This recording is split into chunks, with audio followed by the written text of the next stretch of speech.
Hello students, आपका स्वागत है अपने चैनल पाठशाला बाय करियर क्राफ्टर्स पे। तो आज हम लोग वन एवं वन्य प्राणी संसाधन के बारे में पढ़ेंगे। इसमें हम लोग जो वन है उसके जो वितरण है इसके बारे में हम लोग पढ़ लिए थे। अब उसके संरक्षण के बारे में हम लोग पढ़ेंगे इस वीडियो में कि जो जनजातीय समूह था वो किस तरीके से वन को संरक्षण प्रदान करते थे। इसी में हम लोग एक महत्वपूर्ण क्वेश्चन है चिपको आंदोलन, उसको हम लोग इस वीडियो में पढ़ेंगे। ये हमारा तीसरा पार्ट है ना, वन एवं वन्य प्राणी संसाधन का ये तीसरा पार्ट है। ये 3 पार्ट में हम लोग इस चैप्टर को खत्म कर देंगे, ठीक है। इससे पहले अगर 2 पार्ट आप नहीं देखे तो उस चीज को देख लीजिए। तो यहां से हम लोग शुरू करते हैं।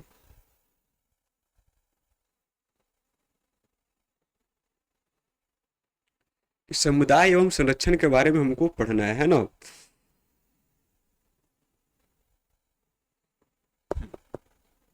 यहाँ से हम लोग इस वीडियो में पढ़ेंगे। तो चैनल पे नए हैं तो चैनल को सब्सक्राइब कर लीजिए और अपने दोस्तों में ज़्यादा से ज़्यादा वीडियो को शेयर करिए, ठीक है। चलिए तो इसी के साथ शुरू करते हैं। वन एवं वन्य प्राणी संसाधन में समुदाय और वन संरक्षण। ये जो समुदाय और वन संरक्षण है क्या, ठीक है। तो लिखा है भारत के कुछ क्षेत्रों में स्थानीय समुदाय, जो स्थानीय जो लोकेलिटी जो समूह था, आदमी का समूह था, वो सरकारी अधिकारियों के साथ मिलकर वन्य जीवों के आवास स्थलों के संरक्षण में जुटे हैं। कह रहा है जो प्राकृतिक आवास था, ठीक है, और वहां के जो स्थानीय लोग थे और जो सरकारी लोग थे, दोनों आपस से मिलकर जो प्राकृतिक आवास था वन्य जीव का, उसको संरक्षण करने के लिए साथ मिलकर काम करने लगे थे।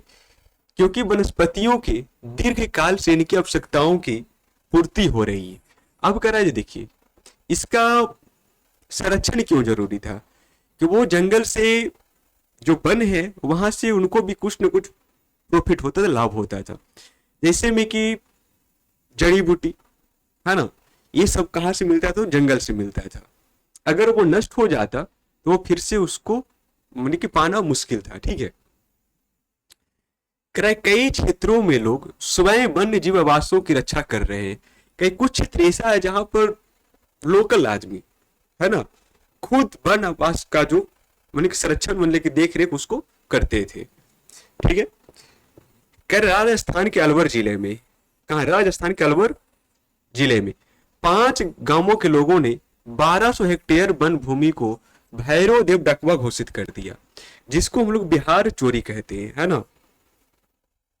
कह रहा है ये जो 1200 हेक्टेयर जो वन भूमि है ना, इसका एक अलग कानून है, ठीक है। मैंने उसका कह रहा जो घोषित किया ना उसका अपना एक कानून है। वहां पर शिकार वर्जित है, वहां पर कोई भी जाकर शिकार नहीं कर सकता है। और यहाँ से जो भी बाहरी लोग हैं, ठीक है, इस क्षेत्र को छोड़कर ये जो 5 गांव है ना, इसके अलावा कोई दूसरा व्यक्ति जाता है तो उसको वहां पर प्रवेश वर्जित है, ठीक है। तो वही लिखा है जिसके अपने ही नियम कानून है और शिकार वर्जित करते हैं तथा बाहरी लोगों की घुसपैठ से यहाँ के वन्य जीव को बचाते हैं।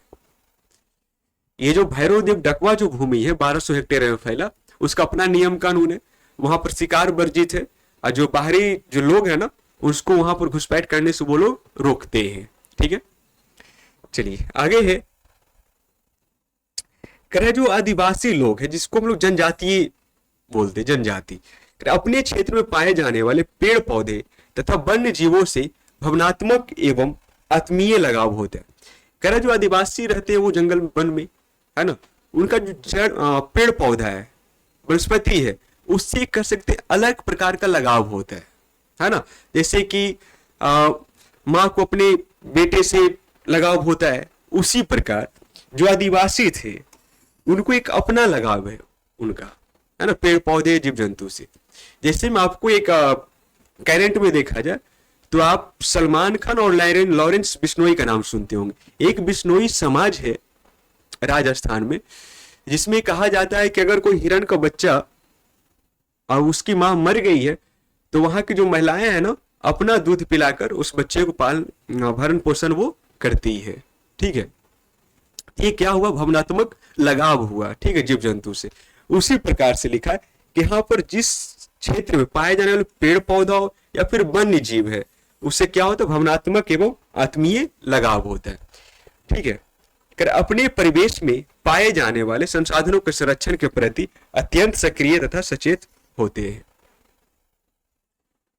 तो ये था हमारा समुदाय के बारे में। आगे देखते हैं,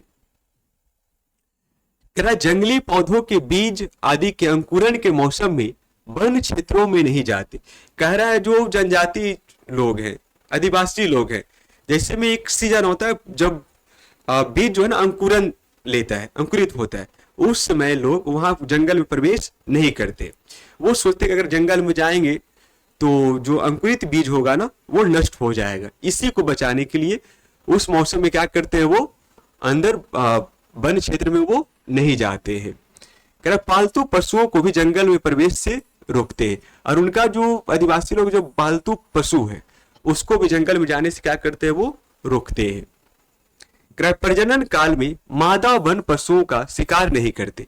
अब देखिए, जो कह सकते हैं कि जनजातीय लोग हैं वो शिकार करके आज भी खाते हैं, है ना, लेकिन वो इस बात का ख्याल रखते हैं कि जब वो प्रजनन काल के प्रजनन के समय दौरान वो मादा जीव जंतु होता है ना उसका शिकार वो लोग नहीं करते हैं। ठीक है, वन संसाधनों का उपयोग चक्रीय पद्धति से करते हैं।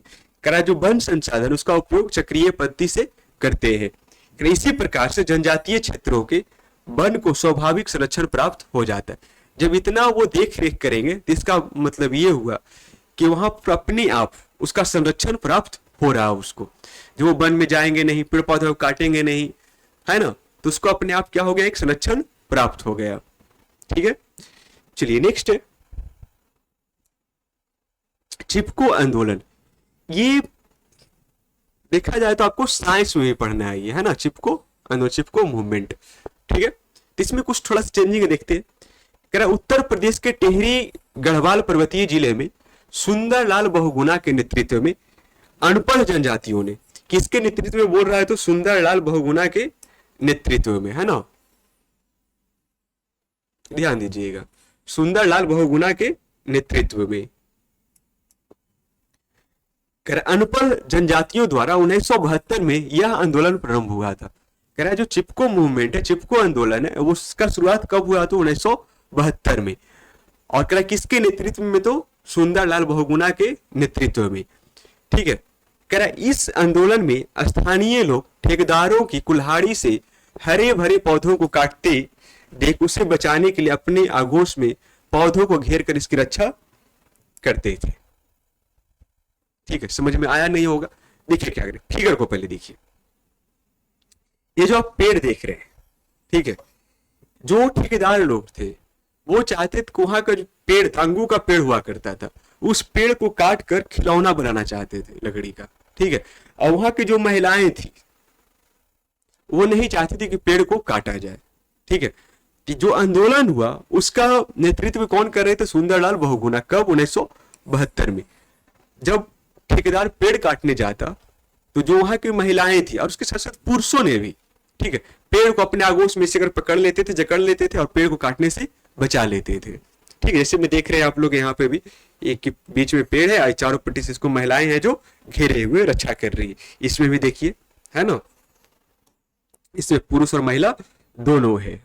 ठीक है, इसमें एक तरह से ये भी देखा है कि जो ठेकेदार थे ना, मतलब कि ये लोग जो वहां के जो स्थानीय लोग थे वो सरकार से निवेदन कर रहे थे कि हमको पेड़ काटने का आज्ञा दिया जाए, परमिशन दिया जाए, कि हमको कृषि औजार बनाना है। लेकिन वहां की जो सरकारें थी वो उन लोग की बात न सुन करके जो ठेकेदार खिलौना बनाता था उसको परमिशन दे दे कि आप जाकर पेड़ काटिए, है ना। उसी को आक्रोश में आकर उन लोगों ने क्या किया, पेड़ से आकर चिपकना शुरू कर दिया, लिपटना शुरू कर दिया और पेड़ को बचाना शुरू कर दिया। ठीक है, चलिए आगे देखते हैं। यहां से कुछ इंपॉर्टेंट पॉइंट इसको भी देखेंगे। वन्य जीवों के संरक्षण के लिए कानूनी प्रावधान। वन्य जीवों के संरक्षण के लिए कुछ कानूनी प्रावधान भी है, कुछ लीगल कह सकते हैं कि है कानूनी कुछ प्रावधान, उसको देखते हैं जिससे कि जैसे हम देखते हैं कोई पेड़ काट नहीं सकता है अब, है ना। आप लोग गांव में सुनते हो कि नहीं, पेड़ काट देखेगा तो पुलिस पकड़ के लेके चला जाएगा। तो ये कानूनी प्रावधान कुछ है जिसको देखते हैं। कहता सबसे पहले राष्ट्रीय कानून, कह रहा भारत विश्व के उन देशों में से जिसमें पर्यावरण तथा वन्य जीव की रक्षा का प्रावधान संविधान में किया गया है। कह रहा है कि जो पर्यावरण है उसको रक्षा के लिए जो प्रावधान है कहाँ किया गया, वो हमारे संविधान में किया गया है। ठीक है, कह रहा संविधान की धारा 21, संविधान की धारा 21 के अंतर्गत अनुच्छेद 47, 48 और 51 ए वन्य जीवों तथा प्राकृतिक संसाधनों के संरक्षण के नियम है। कह रहा है संविधान के जो धारा 21 है ना, और उसमें अनुच्छेद 47, 48 और 51 ए, जिसको 51 ए को हम लोग क भी बोलते हैं इस तरीके से, 51 का क, ये क्या है तो हमारे संविधान में ये कुछ नियम है ना। आगे भारतीय वन्य जीव के बोर्ड की स्थापना 1952 में किया गया था, इसको ध्यान रखना है। भारतीय वन्य जीव बोर्ड की स्थापना कब हुआ था? 1952 में, 1952 में हुआ था। ठीक है, आगे है वन्य जीव सुरक्षा एक्ट 1972 नियमावली 1973 एवं संशोधित एक्ट 1991 के अंतर्गत पक्षियों तथा जानवरों के शिकार पर प्रतिबंध लगाया गया है। जैसे मैं देखते हूँ आज हम लोग प्रेजेंट में कि जो कुछ बेचने वाले पक्षी बेचने वाले होते हैं, जो पिंजड़ा बंद करके तोता को, कबूतर को या फिर रंग बिरंगी जो चिड़िया होती है उसको बेचते हैं, तो ये कहिए तो ये गैर कानूनी रूप से वो बेचते हैं। ठीक है, कर उसी को मतलब कि जो पक्षियों एवं जानवरों को शिकार पर प्रतिबंध लगाया गया है। कौन कौन एक्ट से? तो जो हमारा नियमावली था 1972, और उसी को संशोधित किया, सुधार किया गया किस एक्ट में? तो 1951 के रूप में। ठीक है, आगे इसको आप लोग ये सब तो ध्यान देना नहीं है, लेकिन यहाँ पर एक पॉइंट ये है नीचे का, ये क्वेश्चन हमेशा पूछता है एक कि राष्ट्रीय स्तर पर राष्ट्रीय जानवर कौन? बाघ, और राष्ट्रीय पक्षी मयूर। ये सोचिए कितना ये इजी क्वेश्चन है ये 1 नंबर का, कि आपसे एक क्वेश्चन पूछता है। ठीक है, कोई भी शिफ्ट उठा के आप देख लीजिए, अगर किसी में राष्ट्रीय पक्षी पूछ दिया तो किसी में राष्ट्रीय जानवर पूछ दिया। सोचिए कितना इजी क्वेश्चन आपका सोशल साइंस में पूछा जाता है। और इस शिक्षा से एक क्वेश्चन और पूछा जाता है, क्या स्टेट कितने हैं? बताइए, इतना इजी क्वेश्चन पूछा जाता है एसएसटी में। हम तो एकदम लगता है कि हमारा जो 30 सेट है ना, और उसको आप देख लेते हैं ऑब्जेक्टिव का, तो 40 में 40 आप ला सकते हैं बिल्कुल आसानी से। ठीक है, तो आप लोग जो ऑब्जेक्टिव का जो प्ले लिस्ट है उसको आप लोग जरूर देखिए एग्जाम के समय। ठीक है, उसको फास्ट फॉरवर्ड करके भी देखिए, रिवीजन जरूर करिए, जिससे कि आप 40 में 40 स्कोर आप कर सकते हैं। जब इतना इजी क्वेश्चन पूछता है तो आपको यही दिखना है कौन सा आपको क्वेश्चन सिर्फ चुनना होता है। 80 क्वेश्चन होता है ना, उसमें से आपको 40 क्वेश्चन चुनना होता है। ठीक है, अगर ये स्पीड आपको आना है तो लाइव क्लास में हम लोग के साथ जुड़िए, जब एमसीक्यू होता है। ठीक है, उस समय अपना स्पीड दिखाइए। ठीक है, चलिए आगे देखते हैं। अंतरराष्ट्रीय नियम कानून, वन्य जीवों के संरक्षण के लिए 2 या 2 से अधिक राष्ट्र समूहों के द्वारा नियम तथा कानूनी प्रावधान बनाए गए। 2 या 2 से अधिक देश या राष्ट्र जो कानून बनाते हैं वन्य जीवों के संरक्षण के लिए, उसी को हम लोग कह सकते हैं अंतरराष्ट्रीय कानून, है ना। अंतरराष्ट्रीय मतलब 2 या 2 से अधिक देश जब सम्मिलित हो जाता है उसे बोलते हैं अंतरराष्ट्रीय, है ना। करिए यह भी आपको कुछ पढ़ने के लिए तो है नहीं ध्यान, लेकिन फिर भी एक बार पढ़ देते हैं, ध्यान दीजिएगा। कहता प्राकृतिक संसाधनों के संरक्षण पर 1968 में अफ्रीकी कन्वेंशन, कह रहा है देखिए प्राकृतिक संसाधनों के संरक्षण पर 1968 में अफ्रीकी कन्वेंशन हुआ था। 1971 में वेटलैंड्स का कन्वेंशन तथा विश्व प्राकृतिक एवं सांस्कृतिक धरोहर संरक्षण एवं रक्षा अधिनियम 1972 के अंतर्गत बनाए गए हैं। अंतरराष्ट्रीय नियमों के द्वारा वन्य जीवों के संरक्षण के प्रयास किए जा रहे हैं और इस शक्ति से अनुपालन करके वन्य जीवों की रक्षा की जा सकती। ये आपको ये जरूरत ध्यान रखने की नहीं है, बस अगर आपको पढ़ना है तो साइड हो जाते हैं, वीडियो को पॉज करके इसको आप पढ़ लीजिएगा। ठीक है, चलिए हम लोग इसलिए ज्यादा डिटेल्स नहीं पढ़ रहे कि आपका एग्जाम है 3 महीने बाद। ठीक है, तो जो हम लोग रिवीजन करते हैं फास्ट में करेंगे, जो हम लोग काम लायक चीज है उसी को हम लोग सिर्फ फोकस करेंगे। ठीक है, बाकी पढ़ना है तो बहुत बेहतरीन ढंग से और भी विस्तृत तरीके से पढ़ सकते हैं इसको। आगे है वन्य जीव एवं जैव विविधता की उपयोगिता। करा वन्य जीव वाइल्ड लाइफ क्या होता है? करा प्रकृति का अधिवास वातावरण विकसित होने वाले पौधों और जंतुओं को वन्य जीव कहते हैं। कर देखिए प्रकृति का अधिवासीय वातावरण विकसित होने वाले पौधों और जंतुओं को वन्य जीव कहते हैं। करा देखिए जो वन्य जीव है जो प्राकृतिक रूप से जो उनका एक आवास होता है माने जंगल, ठीक है, वहां पर शेर है, कई प्रकार के जानवर है, पेड़ पौधा है ना, या फिर जड़ी बूटी, वो अपने आप वो विकसित हो रहा है ना। वहां पर जो है वहां का जो रहने वाली चीज है, जीव जंतु हो, पेड़ पौधा हो, ठीक है, वो अपने वातावरण में क्या हो रहे हैं, वो विकसित हो रहे हैं। अब वो यह है कि हम शेर को लाकर घर में रख लेंगे, ये संभव है? नहीं। वो कहाँ अपना मतलब कि उसका आवास कहाँ है, तो जंगल में। उसका अपना एक वातावरण है। जैसे आप लोग सुनो होंगे कि मध्य प्रदेश में कुनो नेशनल पार्क में चीता को लाया गया है ना। जब चीता को लाया गया तो कई चीते ऐसे हुए कि वो मर गए, वहां पर कि सर्वाइव वो नहीं कर पाए, ठीक है, नेचुरल हैबिटेट वो नहीं था। तो जो नेचुरल हैबिटेट है ना, वहां पर वो क्या करते हैं, वो अपना जीवन को अच्छी तरीके से वो जी सकते हैं, उसी को लोग वन्य जीव बोलते हैं। वन्य जीव के दो भाग, पादप और जंतु। देखिए थोड़ा सा इसको फास्ट देखते हैं। हमारे देश में संसार में जितने भी प्रकार के जलवायु है वह सभी जलवायु यहां मिलती है। हमारे देश में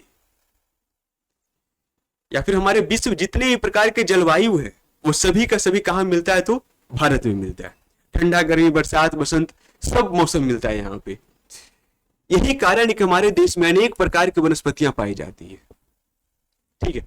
हमारे देश में जो जलवायु चेंजिंग होने के कारण ही हमारे देश में कई प्रकार की वनस्पतियां भी पाई जाती है, ठीक है।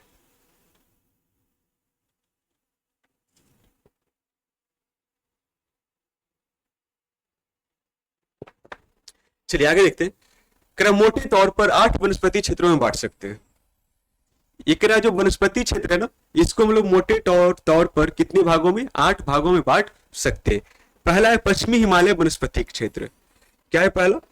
पश्चिमी हिमालय वनस्पतिक क्षेत्र। इसमें है इस क्षेत्र का विस्तार कश्मीर से कुमाऊं तक है। यहाँ चीड़, देवदार और कोनधारी वृक्ष का फैलाव है। ऊंचाई के साथ साथ यह वृक्षों की प्रजातियों में परिवर्तन देखने को मिलता है। अधिक ऊंचे क्षेत्रों में अल्पाइन वनों का विस्तार है। कह रहा जो पश्चिमी हिमालय वनस्पति क्षेत्र है, कह जैसे जैसे उसका ऊंचाई बढ़ेगा वहां पर जो पादप है ना, उसका भी मतलब उसमें ही भिन्नता पाया जाएगा, ठीक है। कह रहा वहां पर जो हिमालय का, पश्चिमी हिमालय का जो क्षेत्र है वहां पर चीड़ है, देवदार है, कोनधारी वृक्ष। कोनधारी वृक्ष कहने का मतलब इस तरीके का, सॉरी, अब लोग 100 प्लांट देखे होंगे, इस तरीके का वृक्ष जो होता है कोनधारी वृक्ष, जो ठंडे प्रदेश में होते हैं वो कोनधारी वृक्ष है ना। आगे है पूर्वी हिमालय वनस्पति। इस क्षेत्र में ओक, छोटी बेंत, फूलों वाले सदाबहार वृक्ष मिलते हैं। कह रहा है जो हिमालय का जो पूर्वी भाग है वहां पर क्या मिलेगा, तो ओक, छोटी बेंत, फूलों वाले सदाबहार वृक्ष मिलते हैं, ठीक है। मतलब सदाबहार वन का वहां पर विस्तार है। कहाँ, तो पूर्वी हिमालय क्षेत्र में। अब पश्चिमी में बोलेगा तो चीड़ है, देवदार है, कोनधारी वृक्ष का फैलाव है, ठीक है। चलिए आगे देखते हैं। असम के वनस्पतिक क्षेत्र, यह ब्रह्मपुत्र और सुरम घाटी के बीच का क्षेत्र है। जो असम वनस्पतिक क्षेत्र है ना, ये ब्रह्मपुत्र और सुरम घाटी के बीच का क्षेत्र है। यहाँ मुख्य रूप से सदाबहार वन मिलते हैं। सदाबहार वनों के बीच बीच में घने बांसों एवं लंबी घासों के झुरमुट मिलते हैं। सदाबहार मतलब जहां पर घना छोटा छोटा पेड़ पौधा हो, ठीक है, उसको कहते। कह रहा है सदाबहार वनों के बीच में घने बांसों एवं लंबी घासों के झुरमुट मिलते हैं। कहते लंबे लंबे बांस मिलते हैं, ठीक है, और घासों के झुरमुट मिलते हैं। झुरमुट मतलब ढेर सारा घास का फैलाव एक जगह, ठीक है। नेक्स्ट है सिंधु मैदान वनस्पतिक क्षेत्र। इस क्षेत्र में पंजाब, पश्चिमी राजस्थान और उत्तरी गुजरात के मैदान को शामिल किया गया है। जो सिंधु का जो मैदानी क्षेत्र है उसमें इस क्षेत्र में पंजाब, पश्चिमी राजस्थान और उत्तरी गुजरात के मैदान को शामिल किया जाता है। यहाँ पर बबूल, नागफनी, आक, ओक आदि मुख्य पौधे हैं। जो कटीले पेड़ पौधे कहाँ मिलेंगे? तो मरुस्थलीय क्षेत्र में, जैसे पंजाब, पश्चिमी राजस्थान, उत्तरी गुजरात, ये सब का सब क्या है, मरुस्थलीय क्षेत्र है, तो वहां पर ही मिलेंगे बबूल, नागफनी, ये सब मिलेगा आपको। गंगा के मैदानी वनस्पतिक क्षेत्र, अरावली से बंगाल और उड़ीसा के बीच के क्षेत्र इसके अंतर्गत आते, यह कृषि प्रधान क्षेत्र है।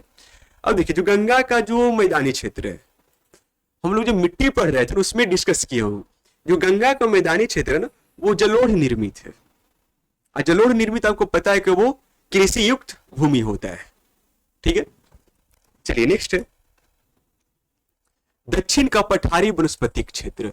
इसमें पूरा दक्षिण का पठारी क्षेत्र सम्मिलित किया गया है। यहाँ पतझड़ वाले वृक्ष पाए जाते हैं। देखिए, दक्षिण का पठारी वनस्पति, पठारी मतलब वहां पर पूरा का पूरा क्या होगा, पठार होगा।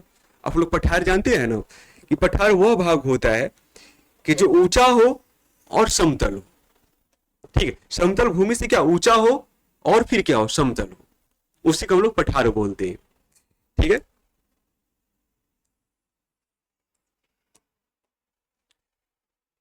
आगे है मालाबार वनस्पतिक क्षेत्र। इसके अंतर्गत पश्चिमी तटीय क्षेत्र को रखा गया है। यहाँ पर गर्म मसाले, सुपारी, नारियल, रबर, साथ साथ काजू, चाय एवं कॉफी के वृक्ष पाए जाते। इस चीज को हम लोग बढ़िया से पढ़ेंगे मसाले के बारे में, तो जब कृषि का जो चैप्टर पढ़ेंगे ना उस समय। ठीक है, तो जो मालाबार का जो वनस्पतिक क्षेत्र जो केरल और कर्नाटक है, वहां पे इसका फैलाव है। तो वहां पर क्या क्या है, तो जितने प्रकार के गर्म मसाले हैं, काजू है ना, चाय है, कॉफी है, सब का सब कहा, तो मालाबार वनस्पतिक क्षेत्र में पाए जाते हैं। नेक्स्ट है अंडमान वनस्पतिक क्षेत्र। करें यहाँ पर सदाबहार, अर्ध सदाबहार, समुद्री तटीय जंगलों का प्रमुखता है। ठीक, अंडमान निकोबार समझ रहे हैं, अंडमान वनस्पतिक क्षेत्र तो समुद्र के किनारे है। ठीक है, तो वहां पर समुद्र तटीय जंगलों का है। चलिए आगे देखते हैं।